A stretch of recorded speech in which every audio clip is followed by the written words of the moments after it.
бинандагони гиромӣ, нашри навбатии барномаи иттилоотии ахборо аз телевизиони Тоҷикистон мустақиман манзуратон менамоем. Дар студия Наргиз Шарифзода. дар доираи омодагиҳо ба истиқболи ҷашни 30-солагии истиқлолияти давлатии ҷумҳурии Тоҷикистон тадбирҳои ободонию бунёдкорӣ дар шаҳри Душанбе бо маром идома дошта, дар баробари тарҳҳои асосии бунёдшаванда ба ифтихори ҷашнҳои қарибулвуқӯъ, ҳамчунин иншооту лоиҳаҳои муҳими иҷтимоӣ дар пойтахти маҳбуб пайваста сохта мавриди баҳрабардорӣ қарор мегиранд. Бо мақсади боз ҳам зебову хуррамгардонии ҳудуди шаҳр карҳои сохтмонӣ дар 7 гулгашт ва 58 майдончаи варзишӣ оғоз шудааст ва то имрӯз теъдоди зиёди ин майдончаҳои варзишӣ сохта ба истифода дода шуданд. гузориши Нуралии Сафомуддин. бо мақсади боз ҳам ободу зебо гардондани ҳудуди шаҳри Душанбе ва фароҳам овардани шароити арзандаи зиндагӣ ба сокинон, имрӯзҳо дар пойтахти мамлакат корҳои сохтмонӣ дар 57 майдончаи нави варзишӣ ва ободонию сабзазоркунӣ дар 7 гулгашт оғоз гардида ва корҳо дар иншооти дигар бо маром идома дорад. шаҳри Душанбе ба як гулгашт, як гулзори биштосои табдил ёфтааст ки албатта дар ин ҷода ташаббусу дастгириҳои бевоситаи сарвари давлат, роҳбарияти шаҳри Душанбе бисёр ҳам саҳми як арзандаву босазое ҳаст ки имрӯз пойтахти азизи мо ба чунин як боғшаҳри зебое табдил ёфтааст. Дар ҳудуди шаҳри Душанбе айни замон аз ҳамон 18 адад боғҳои фарҳангу фароғатие ки фаъолият мекунанд, ҳанӯз аз солҳои таъсисёбӣ то ба замони соҳибистиқлолии мо ягон бор таъмиру тармимеро надида буданд.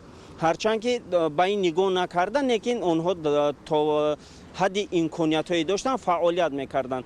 албатта ки бо ташаббуси дастгириҳои бевоситаву ҳамаҷонибаи асосгузори сулҳу ваҳдати миллӣ, пешвои миллат муҳтарам Эмомалӣ Раҳмон, ҳамаи ин муассисаҳои давлатӣ боғҳои фарҳангӣ фароғатӣ аз навсозӣ карда шуданд. ҳамаи он аттраксионҳои хурду калоне ки дар онҳо гузошта шуда буд, пурра бартараф карда шуда, аз нав насб карда шуданд ки имрӯз дар муассисаҳои давлатӣ боғҳои фарҳангӣ фароғатӣ ба номи устод Садриддин Айнӣ, муассисаи давлатӣ боғи фарҳангу фароғатӣ Фирдавсӣ пурра аз навсозӣ гарданд. маврид ба зикр аст ки аз аввали сол то ба имрӯз, яъне дар 6 моҳи соли ҷорӣ, дар пойтахт 9 майдончаи варзишии нав мавриди баҳрабардорӣ қарор дода шудааст. бо мақсади зиёд намудани нави дарахтони нодир дар мавсими тирамоҳи соли 2018 ва баҳори соли 2019 дар 4 ноҳияи пойтахт Исмоили Сомонӣ, Шоҳмансур, Сино ва Фирдавсӣ ба миқдори 7218 бех дарахтони ороишию сояфкан ва бутагӣ аз хориҷи кишвар ворид карда шуда, дар мавзеъҳои муқаррар гардида шинонда шудааст. яке аз бахшҳои асосӣ ва афзалиятноки ба он аз ҷониби роҳбарияти мақомоти иҷроияи ҳокимияти давлатии шаҳри Душанбе таваҷҷӯҳи хоса зоҳир мегардад, ин соҳаи маориф мебошад ва баҳри рушди ҳамаҷонибаи он дар пойтахт пайваста чораҳои муассир амалӣ гардида истодааст. 2 соли охир дар шаҳри Душанбе зиёда аз 25 муассисаи таълимӣ бо ҷои зисти зиёда аз 21198 адад бояд сохта ба истифода дода шавад ва дар давраи сипаргардаи соли 2019 дар шаҳри Душанбе бевосита бо иштироки асосгузори сулҳу ваҳдати миллӣ, пешвои муаззами миллат ва раиси шаҳри Душанбе Рустами Эмомалӣ муассисаҳои таҳсилоти миёнаи умумӣ рақамҳои 18 ноҳияи Фирдавсӣ, рақами 99 ноҳияи Сино ва муассисаи таҳсилоти миёнаи умумӣ рақами 6 ноҳияи Исмоили Сомонӣ ва муассисаи таҳсилоти миёнаи умумӣ рақами 84 ноҳияи Сино бо сифати баланд сохта ба истифода дода шуданд ва ин имконият медиҳад ки боз ҳам сатҳи сифати таълиму тарбият дар сатҳи шаҳри Душанбе баланд карда шавад. Инчунин то оғози соли таҳсили 2019-2020 дар шаҳри Душанбе зиёда аз 8 муассисаи таълимии нав сохта, яъне ба истифода дода мешавад. ин имконият медиҳад ки боз ҳам ҷойҳои нишаст дар шаҳри Душанбе тибқи талабот ба роҳ монда шавад ва имконияту шароит барои дарсомӯзии хонандагон дар сатҳи зарурӣ ба роҳ монда шавад. муҳассилини муассисаҳои таҳсилоти пойтахт пайваста дар озмуну олимпиадаҳо фаъолона ширкат намуда, сазовори дастовардҳои назаррас мегарданд. боиси зикр аст ки баъди аз оне ки тамоми шароиту имкониятҳо дар муассисаҳои таълимии шаҳри Душанбе яъне муҳайё карда шуданд, дастовардҳои хонандагони муассисаҳои таълимӣ дар олимпиадаҳои ҷумҳуриявӣ хеле назаррас аст.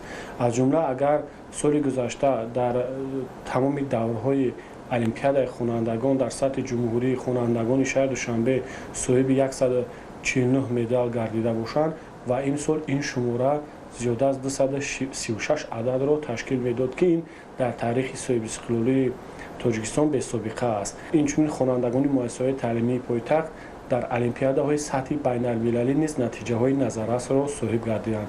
Аз ҷумла танҳо дар 6 моҳаи соли 2019 хонандагони муассисаҳои таълимӣ дар олимпиадаҳои байналмилалию ҷаҳонӣ соҳиби 146 медали умуман ҷойҳои ифтихорӣ гардиданд, ки дар сатҳи ҷумҳурӣ натиҷаи беҳтарин аст. умуман шароити рушди иқтисодию иҷтимоии пойтахти мамлакат дар доираи таваҷҷӯҳу дастгириҳои ҳамешагии роҳбарияти давлат ва талошу заҳматҳои пайвастаи шаҳрдорӣ назаррас аст ва иқдомҳои созанда дар ҳама соҳаҳои шаҳри Душанбе мин баъд низ идома дода мешавад. Нуралии Сафомиддин, Баҳодири Қурбон барои барномаи ахбор. аҳли ҷомеаи ноҳияи Бобоҷон Ғафурови вилояти Суғд барои истиқболи сазовори ҷашни 30-солагии истиқлолияти давлатии ҷумҳурии Тоҷикистон нақшаҳои созандаро амалӣ менамоянд. То таҷлили ин ҷашн дар ноҳия беш аз 1200 иншооти нав бунёду навсозӣ карда мешавад. Гузориши Равзали Раҳмон ва Илёси Бобоҷон. طبق نقشه چاره‌بینی‌های آمادگی‌های همه‌جانبه و استقبال سزاوار جشن بزرگ 30 سالگی استقلالیت دولتی در ناحیه باباجان غفورов اکثر انشاءات ساخته شونده و تعمیر و نوسازی و بنیاد اینفراساختار رشد دهات نگرانده شدند. بنیاد و نوسازی انشاءات معمولی، راه و خط‌های آب نوشاکی، مؤسسه‌های اجتماعی، کار و خدمت‌رسانی، فرهنگی و فراغتی آبادانی با مبلغ‌گذاری از همه سرچشمه‌ها عملی می‌شوند. سهم و اقدام کارخانه و مؤسسه صاحبکاران، اشخاص سخاوتپیشه و اهالی در کارهای بنیادکاری شهادت مسئولیت و افتخار از استقلالیت دولتی است. در جماعت دهات یاوه ناحیه یکی از راههای اساسی دهات راه میان دهه‌های یاوه و حیات نو با اقدام صاحبکار محلی رحمت حیدرов و ساکنانش از ته‌کرسی نوسازی و منفرش اساسی گردید.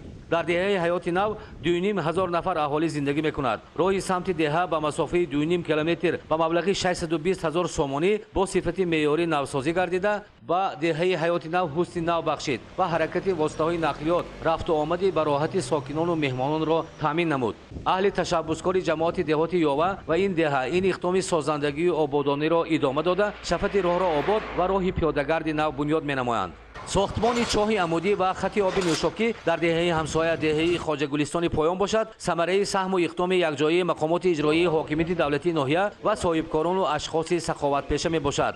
با بنیاد چاه عمودی و خط آب نوشاکی به مسافه 2 کیلومتر با استفاده از کوبرهای پلی اتیلنی که از مبلغ‌های بر اضافه قسم درآمد بودجه محلی تامین گردیده است 350 الی 2000 نفر ساکنان دهه با آب تازه تامین می‌گردند. همچنین آبرسانی به مؤسسه‌های اجتماعی مکتب تحصیلات میانی عمومی رقم 10 و کودکستانی رقم 18 با اعتماد می شود.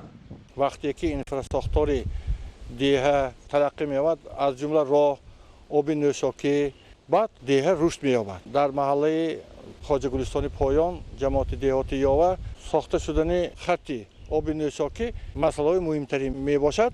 از زمین حساب محل آباد می شود و ترقی می یابد. چنین کارهای سازندگی رشد اینفراستراکچور دهات فراهم آوردن شرایط‌ها برای تحصیل، سلامتی و فراغت ساکنان در دیگر دهات ناحیه وسعت تازه دارند. در دهه خسته‌ورز بنیاد مکتب و کودکستان‌ها وابسته به افزایش اهالی و طلبات از نقشه‌های مهم رشد دهات محسوب می‌یابد.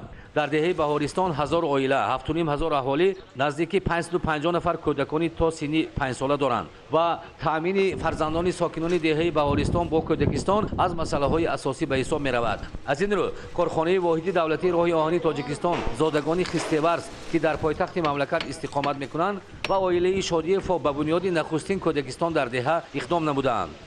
این اقدام خیلی مهمه باشد و جماعت دهاتی خسته‌ورز نهایت اهالی بسیار دارد و یک کودکستان دیگر باز به نقشه گرفته شده است که بنیاد گردد و همین کودکانی که برای تعلیم تا مکتبی نیاز داشتند تا سال 2021 به پیشواز 30 سالگی استقلالیت دولتی جمهوری تاجیکستان قریب 400 نفر کودکان فرا گرفته می شوند. اگر بنیاد مؤسسه‌های اجتماعی مکتب کودکستان و بنگاه و مرکزهای سلامتی، کاشانه حسن، سرتراشخانه، میدان و تالارهای ورزشی به تحصیل، تعلیم و تربیت سالمی اهالی روانه گردیده باشند، با افزایش اهالی طلبات به منزل استقامتی می‌افزاید. در شهرک غفورov با در نظر داشت این طلبات شرکت ساختمانی بنیاد سلسله بناهای بلندآشانی استقامتی بنیاد می‌نماید و تا جشن 28 سالگی استقلالیت دولتی به استفاده داده می‌شوند. дар ноҳияи Тоҷикобод сокини деҳаи Ширинчашма Холмурод Мираков маблағҳои барои сафари ҳаҷ пасандоз намудаашро дар бунёди хати оби нӯшокӣ сарф намуд. дар доираи ин иқдоми хайрхоҳона беш аз 100 хоҷагии деҳаи мазкур бо оби тозаи нӯшокӣ таъмин гардид. гузориши Дигули Маҳмуд аз ноҳияи Тоҷикобод. لایحه ساختمان خط آب نوشاکی شروع از سرچشمه تا آبانبار مسافت 2 کیلومتر را در بر گرفته. کارهای ساختمانی طریق حشر در مدت 2 ماه به سامان رسانیده شد. از آبانبار تا محله زیست اهالی دهه شیرین چشمه در مسافت 4 کیلومتر طریق قبورها بناکاران خط آب را پیوست کردند تا مشکلات موجوده برطرف کرده شود. اینک با انجام کارهای ساختمانی 80 نقطه آب بنیاد کرده شد تا 100 خواجگی که سالها باز با آب صاف نوشاکی نیاز داشتند با آب پوره تامین کرده شدند. در رسم افتتاح خط آب نوشاکی ساکنان دهه شرکت نموده این عمل نیک و سخاوتمندانه ساکن دهه را تجسمگر رشد دهات معنیداد کردند. در این روز از حساب مبلغ‌های برای حج پیش‌بینی شده صاحبکاران وطنی به 13 نفر فرزندان عائله‌های نیازمند سر و لباس و دوچرخه تحفه کرده شد. از طرف صاحبکار سخاوتپیشه خالمراد میرکوف امروز از نام تمام ساکنان دهه پولزک دهه شیرین چشمه با این صاحبکار برای تشبث بزرگش صمیمانه تشکر میگویم و از دیگر صاحبکاران نیز اطمینان دارم که در این اقدام های خیر دستگیری میکنند و در یکی از گوشه های دیار آبادی به انجام میرسانند. در محله دیگر دهه شیرین چشمه ساختمان میدانچه ورزشی جریان داشته. انشاءات اساساً از حساب مبلغ‌های برای حج پیش‌بینی شده شخصان سخاوتمند و خیرخواه و صاحبکاران محلی بنیاد شده ایستاده است. چنین اقدام‌های آبادانی در دیگر دهات شیرین چشمه روز تا روز شکل عمومی گرفته. همه این پیشروی‌ها برای رشد دهات روانه شده است. ایدیگل محمود دادرجان میرزازاده برای برنامه اخبار از ناحیه تاجیک‌آباد. در ناحیه جیهون برای سری وقت گذراندن کارهای تعمیری و آماده نمودن صنفخانه‌ها برای قبول خوانندگان در سال نو تحصیل 2019-2020 برابر مبلغ‌های بودجتی در دایره اقدام یکجایی حل می‌کنیم. اینچنین سهم شخصان سخاوتپیشه امروزها تعمیری مؤسسه‌های تعلیمی ادامه دارند. گزارش از ناحیه جیهون. در دایره تدبیرهای مربوط به سالهای رشد دهات سیاحی و هنرهای مردمی و در مجموع بهره فراهم آوردن شرایط‌های مساعد کار و خدمت‌رسانی و تعلیم و تربیت برابر نقشه چرابین‌های دولتی همزمان از جانب بخش خصوصی نیز عمل‌های سازندگی و بنیادکاری انجام داده می‌شود. در همبستگی جهت سهم گذاشتن در رشد ساحه معارف و علم آموزی نسل جوان ابراهیم زاده نعمت‌الله عبدالسلام که ختم کرده مؤسسه تحصیلات میانه عمومی رقم 4 جماعت دهات 5 ناحیه جیهون میباشد و امروز همچون معاون کمیته اجرایی حزب خلقی دموکراتی تاجیکستان در ولایت ختلان ادای وظیفه می‌نماید تصمیم گرفت که این موسم برای سر وقت با صفت انجام دادن کارهای تعمیری مؤسسه با پیشنهاد مسئولین به مقدار ضروری مصالح ساختمانی دسترس نماید.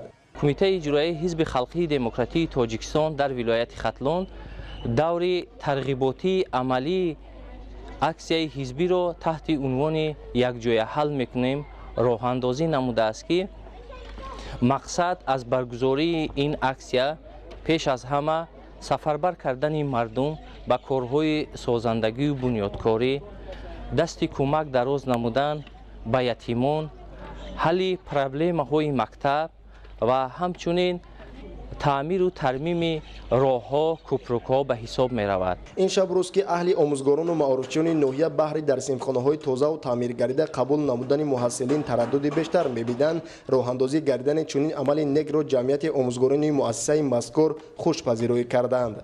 مینادوری ساکنان دهه وحدت را به رهبریت حزب خلقی دموکراتی در ولایت ختلان و ناحیه جیهون می‌رسانم، چون که در تعمیر و از نوسازی مؤسسه تعلیمی به ما به نهایت یک کمک خوب نمودند. با اطلاع کمیته اجرایی حزب خلقی دموکراتی تاجیکستان در ناحیه جیهون و شعبه معارف ناحیه چنین اقدامات سوزنده در ساحه معارف ناحیه بار اول نموده همزمان در سمت بهسازی حالت پل و راههای ماشینگرد دستی کمک دراز نمودن به سابقه‌داران مهنت و دیگر عملهای شایسته انجام داده می شود. خدایداد رجب، اسکندر سعید، ناحیه جیهون، اخبار. мавзӯи дигар ҳамасола дар шаҳри хоруғ бо мақсади муаррифии санъату фарҳанг фестивали байналмилалии боми ҷаҳон доир карда мешавад. Имсол низ ҳунармандони давлатҳои Тоҷикистон ва Афғонистон, Покистон ва Ҳиндустон, Амрико ва Қазоқистон ва дигар давлатҳои ба мо дӯсту ҳамсоя бо ҳунари волои худ дар фестивали мазкур иштирок намуданд. гузориши ҳамкорони мо идомабахши ин мавзӯст. در باغ فرهنگی فراغتی شهر خوروغ پیش از آغاز فستیوال بوم جهان با مقصد رونق دادن استحصال محصولات‌های وطنی، معرفی نمودن هنرهای مردمی برای کشورهای دنیا، نمایش دستاوردهای تشکیلات‌های جمعیتی حدود ولایت به راه مانده شد. در نمایشگاه محصولات رقابت‌پذیر، هنرهای دستی تیار نموده گروه مشترک منفعت‌دار بانوان از دهه‌های دوردست ولایت، کارکرد چوب و تخته پیشنهاد کرده شده، مهمانان خارجی از آن بهره مند گردیدند. در فستیوال بوم جهان نمایندگان بیش از 10 کشور جهان اشتراک نموده از نمایش محصولات کارخانه و تشکیلات‌ها برداشت‌های نیکی کردند. کارخانه توت پامیر در برابر دیگر کارخانه‌ها امروز محصولات خود را به نمایش گذاشته است.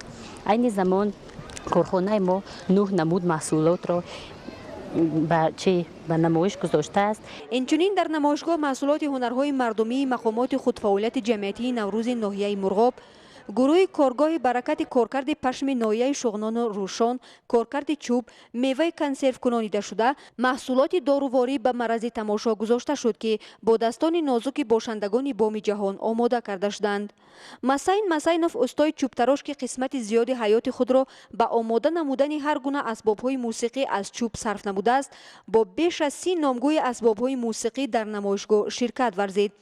عین زمان در آثارخانه جمهوری تاجیکستان و خانه آثارخانه استاد بیش از 50 نمود اسباب‌های موسیقی محفوظ داشته شدند که از فرهنگ بلند مردم کوهستان بدخشان درک می‌دهند. چهاربینی فستیوال بوم جهان را رئیس ولایت مختار کوهستان بدخشان یادگار فیض‌اف حسنی افتتاح نموده از نام حکومت جمهوری تاجیکستان شخصا پیشوای معظم ملت محترم امامعلی رحمان، تمام سفیران مقیم تاجیکستان، مهمانان داخلی و خارجی که در این چهاربینی فرهنگی شرکت نمودند صمیمانه شادباش نمودند. تاکید گردید که فستیوال بوم جهان مراتبه 12 در باغ فرهنگی فراغتی شهر خوروغ برگزار گردیده. برگزاری این فستیوال سطح جهانی به معرفی فرهنگ دولت‌ها مساعدت خوبی دارد، زیرا فرهنگ کشورهای دنیا سرحد نداشته میتواند تمام مردمان جهان را به خود متحد نماید. چهاربینی فرهنگی با وارد گردیدن هنرمندان دولت‌های جهان به میدان صنعت آغاز گردیده تا شامگاهان ادامه یافت. برگزاری فستیوال بوم جهان در باغ فرهنگی فراغتی شهر خوروغ طی 3 روز ادامه خواهد یافت. بینندگان گرامی، در همین جا برنامه اطلاعاتی اخبار به انجام می‌رسد. خیر سلامت باشید.